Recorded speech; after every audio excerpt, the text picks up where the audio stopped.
Today we are looking at Death at the Dive Bar, an immersive murder mystery experience.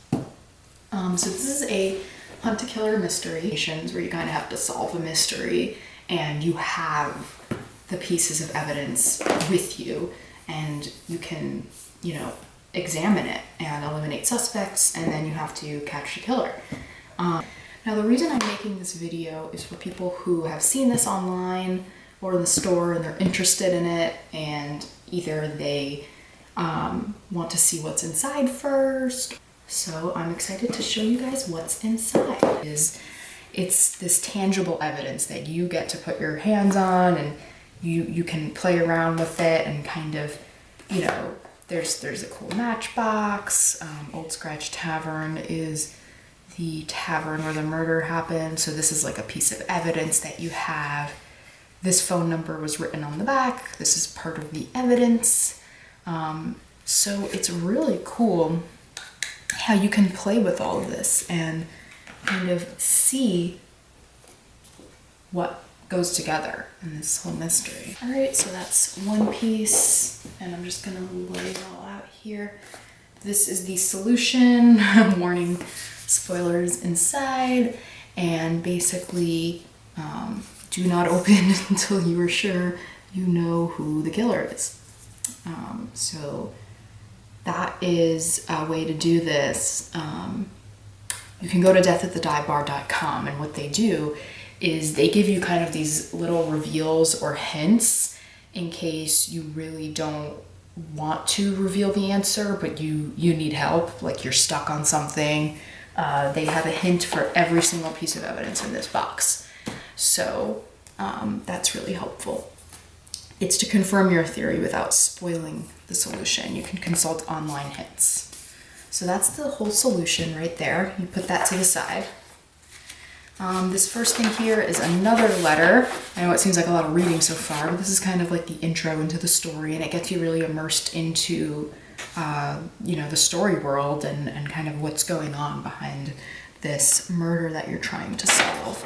I'm not gonna point everything out, but there are things you can look at here. You can look at pictures, you can read all of this. I recommend reading everything because it's all clues. And it gives you some information on some people that may or may not be suspects. But what I'm doing this for is for people that are curious for what's in this box. For example, oh wow, is it like a real newspaper? And you can play around with it, and it's tangible, and it just makes it that much more real. So that's what I really like this game for. This one I love. It's like a surveillance photo, and it has the timestamp on it and everything, and it's pretty cool. There are some hidden things in here, so this is really helpful in solving everything, and that's really all I'm gonna say about that. But yeah, so you got a surveillance photo. I'm gonna just lay this all out here one at a time. Now this is really your go-to the whole game. So you get this little booklet of the suspects, the possible suspects, and for example, Donna Goddard, and it gives you her information, address, car. Of course, this is a made-up person for fictional purposes of this game, but it's still really cool to kind of feel like a detective and like you're working through this and in your files. Joan Campbell, then we have Chris Thompson, Sherry Webster.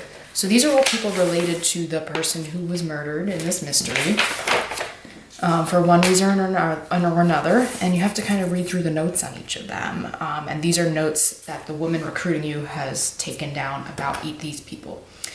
So this I would keep handy during the whole thing. This is when it gets really interesting. You have these high gloss photos of the crime scene. And of course it's nothing graphic for anyone that's like 14. Of course this is 14 and over, but it's usually just some evidence of like a footprint in the mud, the grass, and you can even see something in the photo there that we might have. So it's pretty cool to say the least. This I love. So this is an actual notice from the sheriff's office. It's a ticket. It's a parking ticket. Well, it's a violation for taillights being out. But this helps you solve the mystery. And I just love the material it's made of. It almost feels like what the actual ticket would feel like, and it's very legitimate, and I just love the accuracy and the lengths that this company went to kind of make all of these materials feel real. So next, on that same note, we have note paper, and as you can see, it's kind of chopped at the top here like it's ripped out of a notebook, and I think that's really cool because you have dates and notes, and these are notes taken by the man whose murder that you're solving the murder for, and you have to read through and take note of all these dates, and that also helps. The next thing we have is kind of a ransom letter made with certain letters, and you might want to connect this to other pieces of evidence here. And that one is that. So I'm just kind of looking at everything here.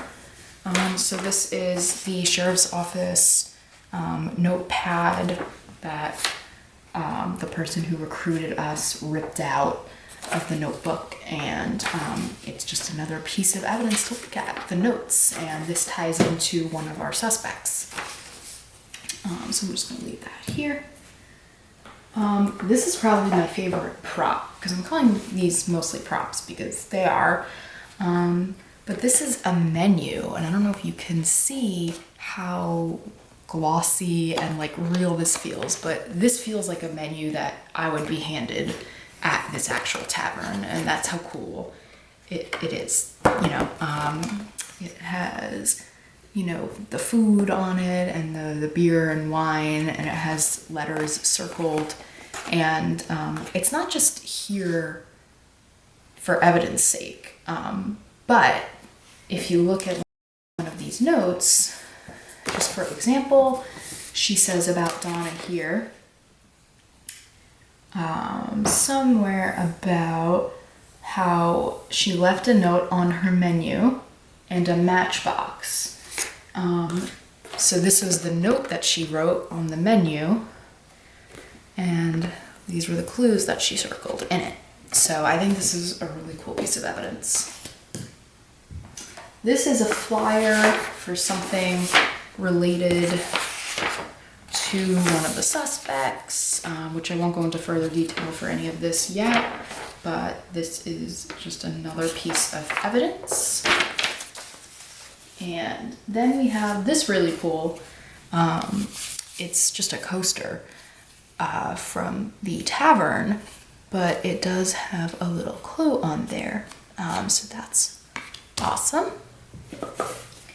Now this is also another really important piece of evidence, and I'm just showing you these to show you how legitimate and interesting the art design and just the game design on this is, and how in depth it goes. And if you open it up, you can see that there might be some letters or symbols to decipher in there. So that's really cool. Here we just have another few glossy photos. We do have some boots in these photos, so that's kind of like a hint to further clues. Speaking of, that's this one now. So this is a database tracker search on boot prints, and this almost made me feel the most like a detective out of everything here, because of just how stylized this was to look like an actual, boot database, where you would look at a footprint and you would try to compare and contrast it to, let's say, a photo's footprint or a drawing. So I think this is a really cool piece of evidence. That this is just on regular paper. So then, I'm just laying this, sprawling it all over the place, even if it's out of frame. We get a few emails here. And these are just printed out emails, which legitimately is something that, you know, an investigator's office might actually print out to use as evidence. So this is another cool thing. So remember, there's a lot of evidence here and you have to sort through it all and get through this list of suspects. So I think it's just really cool. The last piece here is a bag. It's a locked bag with a 3-digit code that you have to figure out based on all of this evidence. And then when you push it, it will unlock the zippers and you can zipper it open. So there are a few more pieces of evidence in here. Some are similar to the ones here, some are new pieces of evidence, but I believe there's like 3 or 4 pieces of evidence in here. So you do need to unlock it to solve the mystery. And I think the code was fairly obvious, except not very obvious. I actually had to look up some clues for this. If you're curious as to if one person can play this game, of course it depends on, you know, how in depth you get with the evidence and how much time you devote to it. But I think that taking a peek at, you know, hint number, you know, whatever for the menu, and let's say you don't know what to get from this, and then it kind of just gives you some guidance. The cool thing about this is, of course, this can be replayed. So what you do, which is what I did, is I put all of the evidence back in the bag, I zipped it back closed, and you kind of have to pull these up to get them in there and close it, and then you have to lock it again. And then I kind of just rotated the numbers so it would look random again. Just so if I pass it on to friends or family, then they would have just as good of an experience solving this and trying to figure out the code. So yeah, that's pretty much it. And then they give you, oh, there's one more piece of evidence. So there's usually a piece of evidence that probably is something you can keep or have as, you know, some little remembrance of playing the game. And for this one, it's kind of a bottle opener, which makes sense because it's a tavern themed mystery. But this actually is a legitimate piece of evidence that helps you solve it as well. The Webster's since 2004.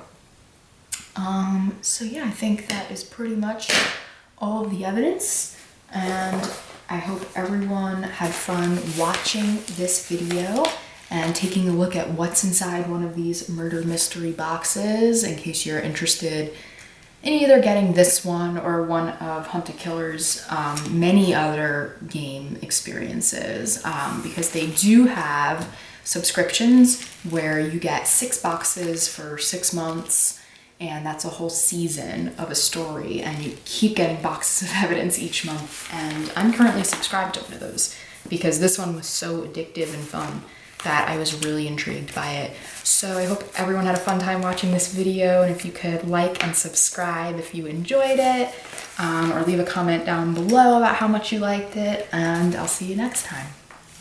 Bye!